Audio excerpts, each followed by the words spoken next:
తెలంగాణలో special intensive revision ప్రక్రియ SIR కొనసాగుతోంది.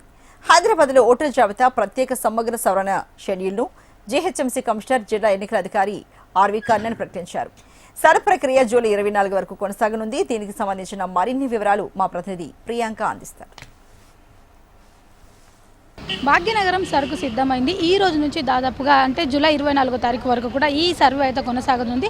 అత్యంత ప్రతిష్టాత్మకంగా నెల రోజుల పాటు అయితే ఈ కార్యక్రమం అయితే కొనసాగనుంది. అయితే నగరంలో బోగస్ ఓట్లకి అడ్డుకట్ట వేయడం, అర్హులైన ప్రతి ఒక్కరికి ఓటు హక్కు కల్పించడమే ఈ సర్వే యొక్క ముఖ్య ఉద్దేశము. సాధారణంగా చాలా మంది ఇల్లు మారుతుంటారు, కొందరు చనిపోయి ఉంటారు, మరికొంతమంది 18 ఏళ్ళు నిండినా సరే ఓటు ఉండదు. వీటన్నిటిని కూడా సరిచేసి ఒక పక్కా ఓటర్ జాబితాను తయారు చేయడం కోసం కూడా ఎన్నికల సంఘం అయితే ఈ నిర్ణయం తీసుకుంది.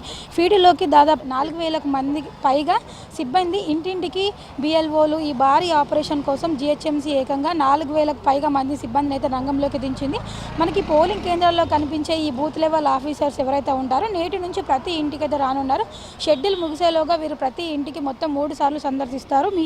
అయితే ప్రతి ఇంట్లో కూడా ఓటర్ ఐడి కార్డు ఎవరికైనా ఉన్నప్పటికీ కూడా ఈ బూత్ లెవెల్ ఆఫీసర్లు ఇచ్చే ఈ ఎన్యూమరేషన్ ఫామ్లో వారి సమాచారం అయితే నింపి అధికారులకు ఖచ్చితంగా అందజేయాల్సి ఉంటుంది.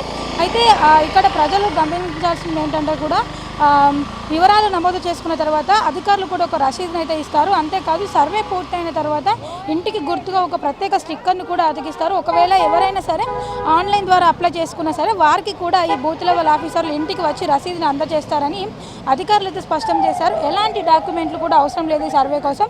కానీ ఈ వివరాల నమోదు సమయంలో ప్రజలు ఎలాంటి జిరాక్స్ కాపీలు లేదా డాక్యుమెంట్లు ఇవ్వాల్సిన అవసరం కూడా ఉండదు. ఒకవేళ ఏదైనా మిస్టేక్ జరిగినప్పుడు ఈఆర్ఓ నుండి నోటీసులు అయితే వచ్చే అవకాశం ఉంటుంది. అలా నోటీస్ వచ్చినట్లయితే కూడా Aadhaar, PAN card, driving licence వంటి ప్రభుత్వం సూచించిన 12 రకాల అధికారిక గుర్తింపు కార్డులో ఏదో ఒక దాన్ని కూడా సమర్పించి ఓటుని భద్రం చేసుకోవాల్సి ఉంటుంది. ఈ సర్వేలో బూత్ లెవెల్ ఆఫీసులతో పాటు రాజకీయ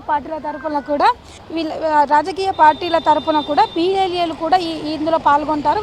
వీరందరికీ కూడా ప్రత్యేకమైన ఐడి కార్డు కూడా జారీ చేశారు అధికారులు. మరోవైపు చూసుకున్నట్లయితే కూడా జూన్ 25 నుంచి జూన్ 24 వరకు కూడా ఇంటింటికి వెళ్ళి వివరాలు సేకరిస్తారు. ఆ తర్వాత జూలై 31 తారీఖున సేకరించిన వివరాలతో ముసాయిదా ఓటర్ జాబితా అయితే లిస్టు విడుదలవుతుంది. తర్వాత జూలై 31 నుంచి ఆగస్టు 30 వరకు తాత్కాలిక జాబితాపై అభ్యంతరాలు, తప్పులు ఏమైనా ఉన్నట్లయితే కూడా వాటన్నిటిని సవరణ చేసే అవకాశం అయితే ఉంటుంది. ప్రజలకి ఎలాంటి తప్పులు లేని పూర్తి స్థాయి తుది ఓటర్ జాబితా అయితే అక్టోబర్ 1వ తారీఖున అయితే అందుబాటులోకి వస్తుంది.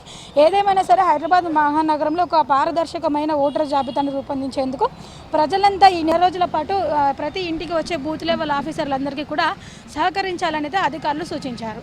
విడుదల సతీష్తో ప్రియాంక, HMTV, హైదరాబాద్.